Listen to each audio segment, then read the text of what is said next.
Today we're going to talk with Niko. He's an expert in finance and business administration, and he started his NIW journey and then pivoted to an EB1A. He got his approval, and today he's going to tell us all about it.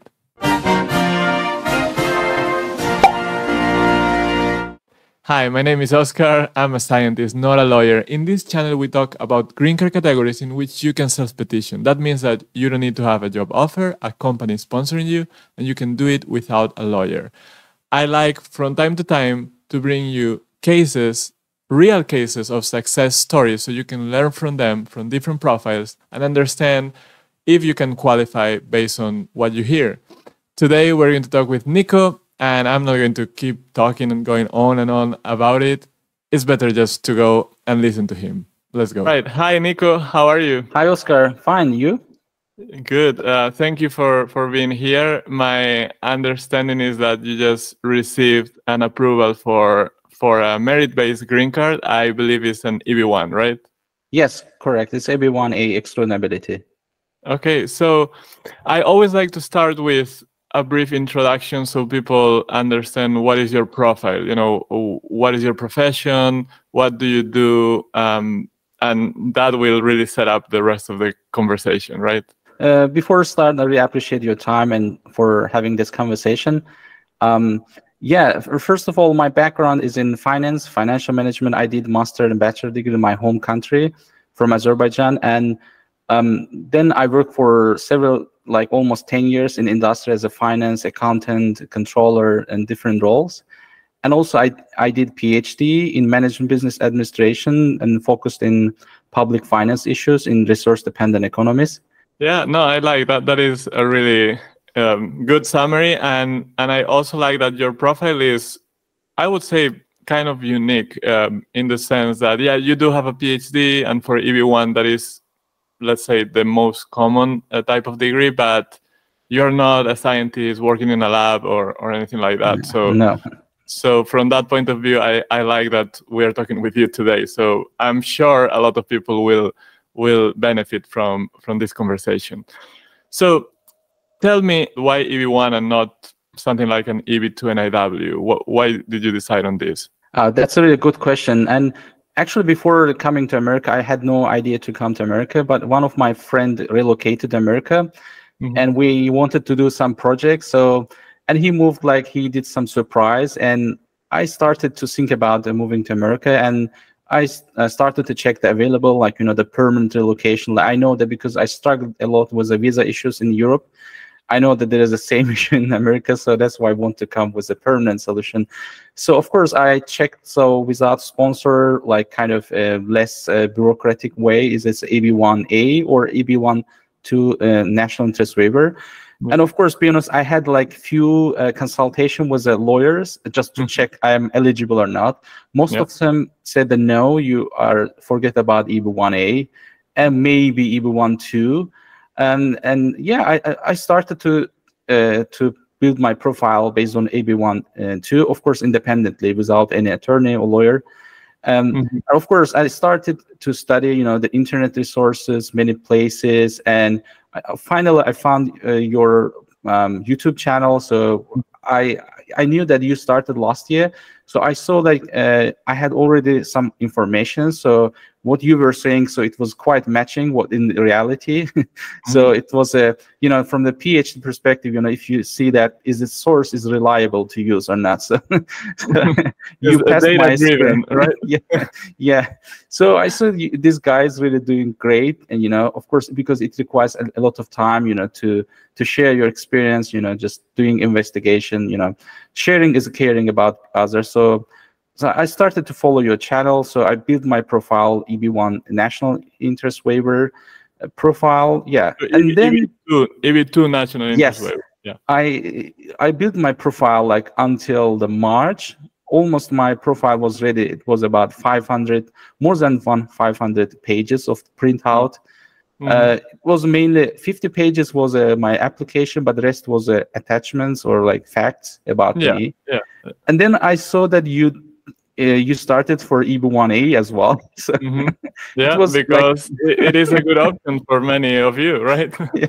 And in just 2 days, I how to say rotated my profile to EB1A, because you had already that solution as well. So of course, I used like your template as a guidance, but I almost 95% I built everything from scratch, and I did many activities to strengthen my profile, to be eligible and not to get RFE, to waste time. So yeah, so that's a quick way.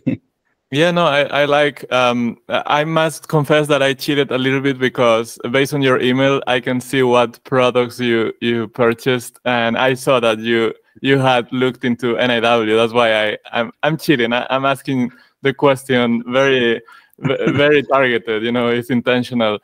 But also because I wanted to bring this up for other people to realize that, sometimes you are working on an NIW and you may qualify for EB1, and you can go, in your case, you decided to, I guess, start with EB1. You can do that, but you could go for both also. What I did, so yeah, that's good points, Oscar. So I had to actually print out it like altogether 1,000 pages. Half already EB1 was ready if my EB1A is rejected. So I will immediately go for. You're ready to go. Yeah, but there was a case. My motivation was that EB1 in national interest waiver, there was a backlog, so I didn't want to waste time, and just to go the less fast way. And I did also the premium premium processing as well. So which for EB1 makes a lot of sense because there's no backlog. So if your I-140 gets approved, you can just continue. Unlike for NIW, which right now it is not like that. But but I think you did really well, and this is a good message for others. Like, if you have a strong profile, there's no guarantee. Like, you may go for EB1 and fail at it, and sometimes that's okay. But it's a good option to explore if you think you have a chance. Yeah. So let's talk about chances. What made you think, when you were already done with your NIW and you had prepared your package and you had all those pages ready to go, you thought, okay, I see this EB1 thing. What in your profile made you confident I can go for that? Of course, I watched the many success stories, like also from your guests, like that gave me confidence, so I can try. Why not? So of course, if I was thinking as an experience, if I fail, I will apply and correct my profile and to get EB2, so national interest waiver. And of course, other success stories. And also I checked LinkedIn profiles who got this visa, like one by one. And I checked, so these profiles are quite similar to mine. So there is no high difference, so that's why I said, why not? So let's go, maybe it will work. So in EB1, you have to have a certain number of criteria that you fulfill, at least 3 out of the 10 that they provide. So do you recall, I'm sure you do, what were those criteria and how many? Like, did you go for only 3 or did you go for more? I hope you tell me you went for more, because that's the best chance that you have. Yeah, I went for many, actually. I don't know, 6 or 7 even. I did mine. I know that even 3 of them maybe failed because that was not a strong point. You were so and so. Like, so and so. But I was sure that 3 I will pass because of my publications and impact, and also the doing others reviews, like doing as an so peer review like for other journals. In the companies, I did also peer review for the processes, and what I did, I did also the judge for startup competitions, kind of in Germany, in global as well, in Africa. So so I knew that the fact base, so I will pass 3. So but I also I thought like it's better to add more, So it is a very good idea. And this is also a message I would like people to hear, that even if you are confident that you have 3, And like you have like these ones that, well, these ones are a so and so. Go for all of them, you know, because you never know the person that is judging your petition, if they will agree with your solid 3. Maybe they are not that solid for that person, and if you don't have anything else, that's it, you will get the RFE. But in your case, did you receive any RFE, or was it like a straight approval? It was straight approval, so I had no RFE anymore. Any time. And in that case, you will never know which ones were approved or not. That's right? that's you just the point, get the approval. That's it. Yeah. But if you do get an RFE, they will go one by one, and they will tell you this one, check. This one, check. This one, no, we don't agree because this, and this. I would use that point for learning study for EB2, actually. One that you mentioned, that is original contributions of scientific or scholar or economic, business related. That one that I think everyone should do, that is actually one of the one that is the hardest to get accepted, unless you really have a lot of evidence, because it's very subjective. They will be very picky about it. So if that's one of the 3 that you think this is one of the solid ones, definitely use something else as a backup, you know, to compensate. Indeed. So you mentioned that you went from the NIW to EB1A. How hard was it to do that pivoting once you had the NIW written? Was it just a few days? It was 2 days actually pivoting, because when I collected, by the way, I'm really appreciate and thanks to my all recommenders. You know, I collected about 13 or 15 recommendation letters. Really, that they were really played great role in my success story. And I'm planning to meet with everybody, all of them, one by one, to thank them. So it took like 2 days. I think I had when I asked the recommendation letters, I collected in 2 versions. So I knew that I will go with that strategy. But I was not ready. So until I saw your product solution as well for EB1A. Which is my sample petition is similar for both, but what changes is the structure and maybe the wording, the strength of the argument. Keywords like exception and extraordinary. So this is which for everyone is the same, but for USCIS apparently is not the same, right? No. It's if you use exception as a word in the extraordinary case, that you can fail most probably.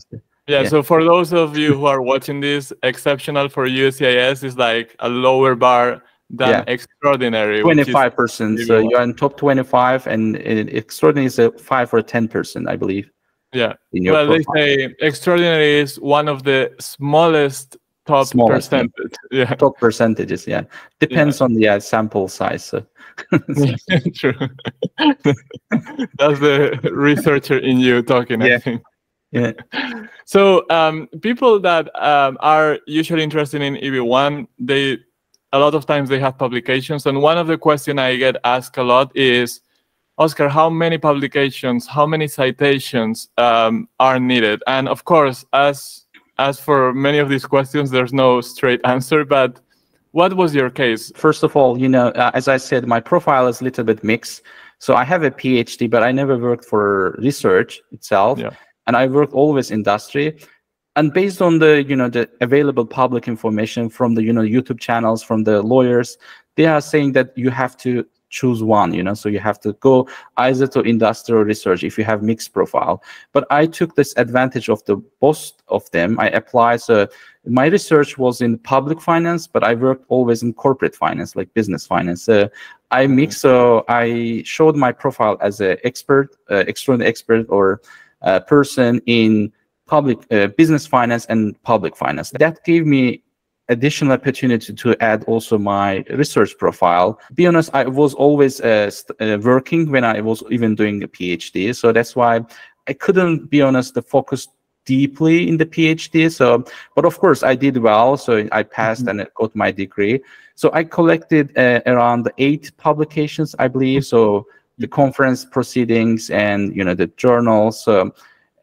Yeah, so I use them as 8 including conferences. I believe so. Yeah. So it was More a or half, less. half. Yeah. And also my PhD dissertation was a global. So kind of, I did really deep investigation about all around the world. So who is doing like, oil exporting countries, OPEC, non-OPEC oil exporting countries. So it was really wide research. So that was also, I used, dissertation also can be considered as a, additional publication. It is. Yeah, definitely. I mean, it's for sure for EB2 NIW, I would always use it, but even for EB1, why not also use it if you have it? But for EB1, they definitely will look at peer-reviewed more than anything. And I'm sure you are familiar with the final determinations, the final merit determinations, where once you fulfill those criteria, they look at the quality overall of your profile. And in that sense, they start looking at citations, how did people use your work and all that. Reading statistics from ResearchGate, for example, or Google Scholar, citations, of course. Yeah, and you provide that and try to establish, I have done all this work, I have sustained this attention from my peers. So I'm an expert with sustain. That is very important for EB1. It's not, well, I did a lot of stuff back in the day, but it didn't really keep going. No, I did it and people keep citing me, people keep using my work. I keep doing more and more, even if you pivot and do something a little bit different, but you are still inside that field doing extraordinary work. Yeah, correct. Indeed. If you are serious about EB1A, I recommend you to check out eb1greencard.info. In this website, I have compiled a lot of material that will help you understand the category and how to put together your own application the same way Niko did. If you are interested on NIW, you can go to eb2niw.info and I have similar content there. Niko actually used both websites, so that's a great example. In both of these, I have online courses. These online courses are specifically designed for do-it-yourself petitioners like yourself. I will teach you through video lessons, all the steps, all the requirements, and how to put together all the documents, including recommendation letters, your petition letter, and things like professional or business plans. So if you want to really start putting together your petition, the course is going to help you a lot. You will also get the sample petition the same way Niko did, so you can use it to craft your own successful EB2 NIW or EB1A green card petition. And for your letters, you mentioned you had a lot of letters, which is amazing. Were there subjective, objective, a mix of them? I mean, like independent, how independent they were? Yeah, so first of all, like before even independent, so I used some of them was already ready as a recommendation letter, like job employment confirmation, kind of as a recommendation. So that's also recommending, but not like way of USCIS wants. In terms of course, I had 3 at least the independent. So from the finance expert and from the scholars who cited my research papers. So of course, I just asked. They were so nice, but I had no communication or contact with them. Yeah, then the rest was my PhD supervisor or master degree supervisor, and of course my line managers in the employment history. So. But if you had 3 very like you said, very independent, because those people that cited your work, you don't really know them.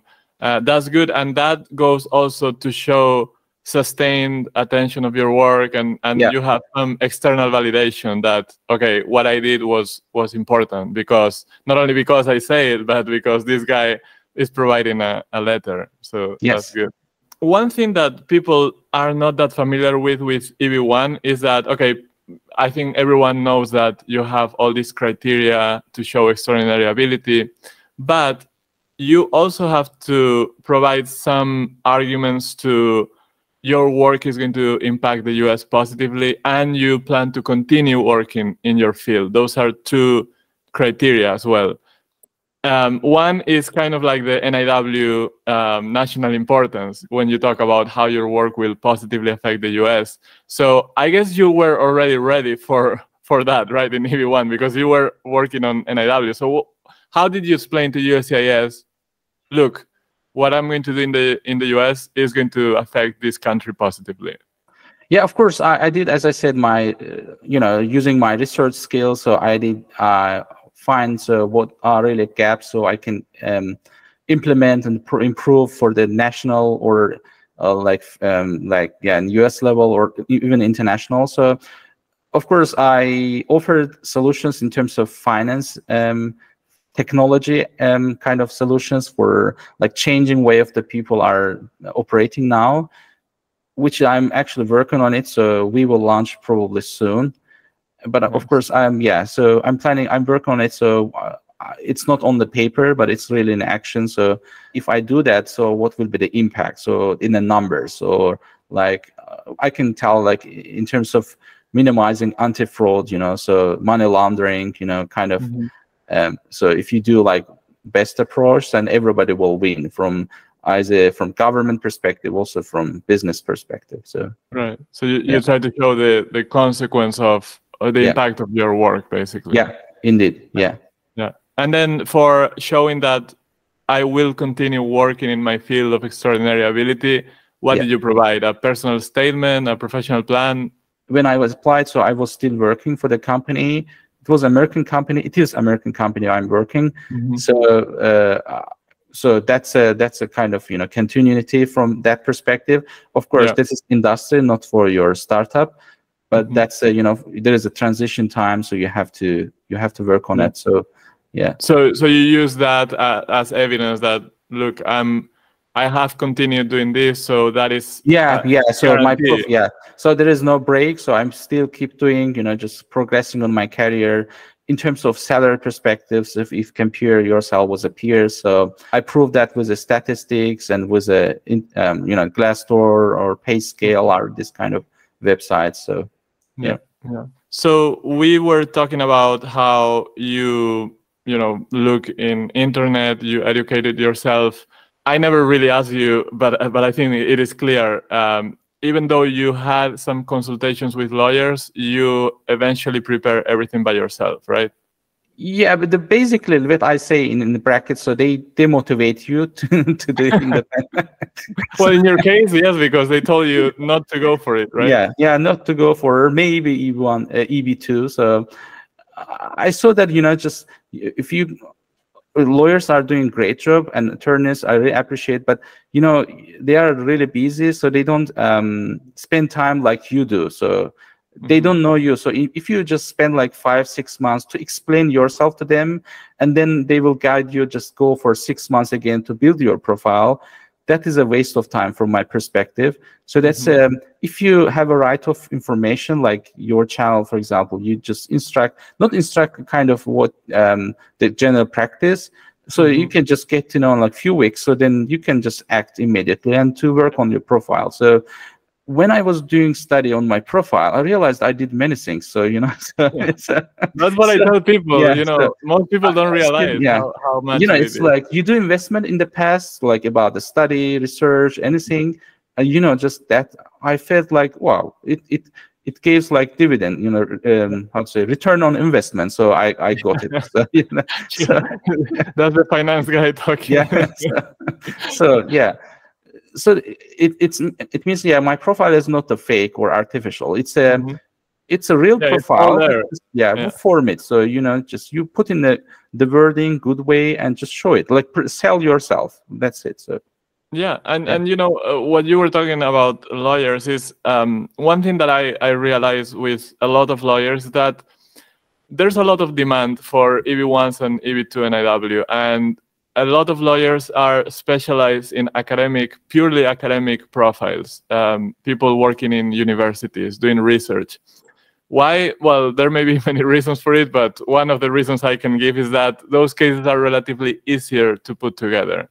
Now, if you have so many people asking for your help, and you can choose out of this bucket of people the cases you prefer, you are more prone to tell people like you that that you don't fit into that class exactly to tell you, look, your profile, you know, is not that great. But that doesn't mean it's not great. It means that it's not great for them.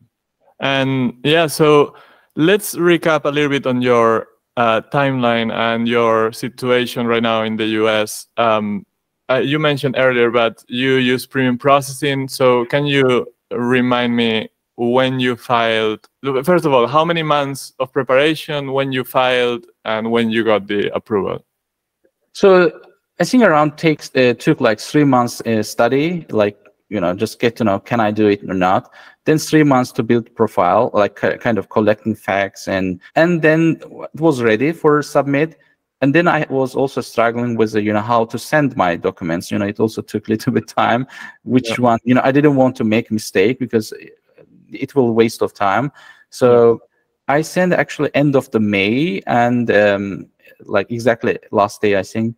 And then I waited 1 month just to see, so they received or not, like, you know, everything goes well. Then I had also the personal idea, why not to go for premium? So I was hesitating also premium, how was impacting for assessment. So I realized that it doesn't make any impact. So if you there have are many opinions about this topic. I mean, no, from my case, my case, I did independent assessment, so for myself. So I said, if you have a real profile, good profile, why not? So of course, I agree. By the way, I agree. I took chance that applied, and I think it was in less than 10 days I got the approval. But of course, I was also hesitating. You know, just I 140 is approved. You know, it's not the final approval, so it means you have to go. I was not still believing that I will get it. So, you know, passport, visa, you know, so that's why I was. So when you filed the I-140, you were not in the US, right? No. I was in Germany, actually, in Europe. So, but then I received my the stamp on my passport was in fall October. So then we moved with my family to the Americas. So. Yeah. And when you say the stamp, is the stamp for the green card, right? Yeah, green card. So to go from the consular service. Big. Yeah. Right? Because it just took a few months for the embassy to so what happens for people that are watching this, because I know they will ask questions, is when you get the I-140 from abroad, what happens is that USCIS transfer your case to NVC, National Visa Center, and then the National Visa Center will transfer your file to the embassy once you submit all those civil documents, the DS 260 and all that, right? There was like some waiting time as well. Yeah, of course. They did a really great job, so my file was not lost, at least. So that is a low standard or expectation. Yeah, so I received my profile, and so you had to go to an interview in the consulate. Embassy, consulate in Frankfurt. So that was actually one of the biggest consulate in the world, American consulate. So that was really well arranged. So it was straightforward. So. And any problem with the questions? What kind of questions? Did anything so they are just validating you are a real person, what you said. And I was a little bit sick in that time. So I had high temperatures, like around 38, 9. Were you worried that they would screen you and tell you no?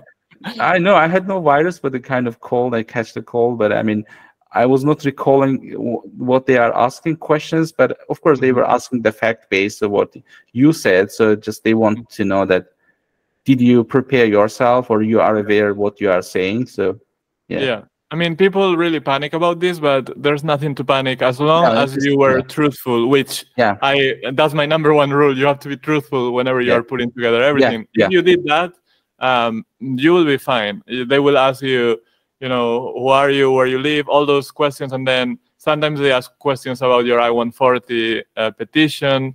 Sometimes they ask questions about your spouse to make sure that that's a real marriage and all that. But nothing crazy. Of course, you're going to be nervous because it's an important moment, but that's it. Yes, indeed. Correct. And well, in the U.S. Embassy, they also take you the phone when you are going to. I don't know, in Germany, in Spain at least, they keep your phone at the entrance, so you have no communication with the outside world and all that. Yeah, It's yeah, high security. Yes, you're right. Yeah. So it's the same. Yeah. Any tip that you want to give to anyone that is watching for EB1 or NIW, this kind of green cards? Of course, the first self-screening. So if you are feeling that you are good in your job, so like in your top, yeah, if you are, so you should go with that. Of course, the second, even maybe first important thing is a belief. So if you believe that you can get it, so you can get it. So, you know, just you have to first believe in yourself, then you will get it, or you are ready, or you should get it, then they will give you. So, I mean, but I like that you are the one that has to really be sure about it, and not, because to be honest, I have a lot of people asking me, you know, if they qualify, and I'm like, well, I cannot tell you anything because I don't know all the details. You are the expert in yourself. So yeah, so I like your tip. That's a good one. If you believe in yourself, so if you know that you are qualified, so you will find all answers yourself. So so how I can, it's a kind of like startup, you know, so how would be great if I do that way, you know, or to show that, or, you know, which you know, facts is really making sense. So I have to like show, for example, I showed like some main facts and sub facts, you know, so which one is the most important, so you can sell it, I mean, in a good way, so the real way. And a lot of this is also about strategy, like you said, is finding out what is important.